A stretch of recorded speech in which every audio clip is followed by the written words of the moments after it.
నా YouTube channel చూస్తున్న మీ అందరికీ స్వాగతం సుస్వాగతం. శనివారం రోజు శ్రీ వెంకటేశ్వర స్వామి యొక్క ఆరాధన మరియు శ్రీ వెంకటేశ్వర స్వామి యొక్క మంత్రపఠనం చేసిన వారికి అఖండ ఐశ్వర్య ప్రాప్తి మరియు సర్వకార్య సిద్ధి కలుగుతుంది. కనుక శ్రీ వెంకటేశ్వర స్వామి యొక్క అద్భుతమైన మంత్రాన్ని ఈ వీడియోలో పఠిద్దాం. ఈ వెంకటేశ్వర స్వామి యొక్క మంత్రం అత్యంత శక్తివంతమైన మంత్రం. ఈ మంత్రాన్ని వెంకటేశ్వర స్వామి ఆలయానికి వెళ్ళి వెంకటేశ్వర స్వామికి 5 ప్రదక్షిణాలు చేసుకొని వెంకటేశ్వర ఆలయంలో కూర్చొని శనివారం రోజు ఈ మంత్రాన్ని వెంకటేశ్వర స్వామి ఆలయంలో 108 సార్లు పఠించిన వారికి అనంత సంపదలు చేకూరుతాయి మరియు ఐశ్వర్య ప్రాప్తి కలిగి జీవితంలో ప్రతి పనిలోనూ విజయం లభిస్తుంది. కనుక వెంకటేశ్వర స్వామి యొక్క ఈ మంత్రాన్ని పఠించి వెంకటేశ్వర స్వామి అనుగ్రహానికి పాత్రులవ్వండి.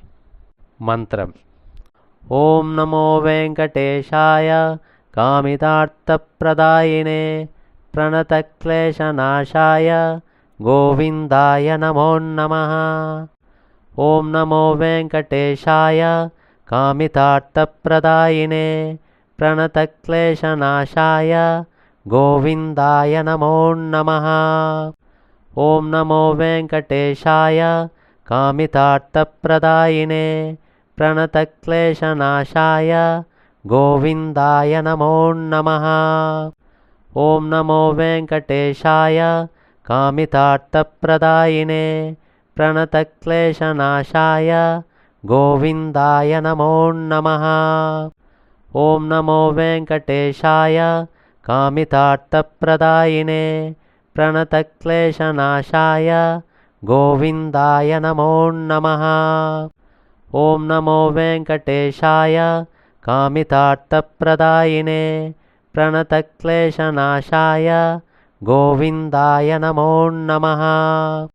ఓం నమో వెంకటేశాయ కామితార్థప్రదాయినే ప్రణతక్లేశనాశాయ గోవిందాయ నమో నమః.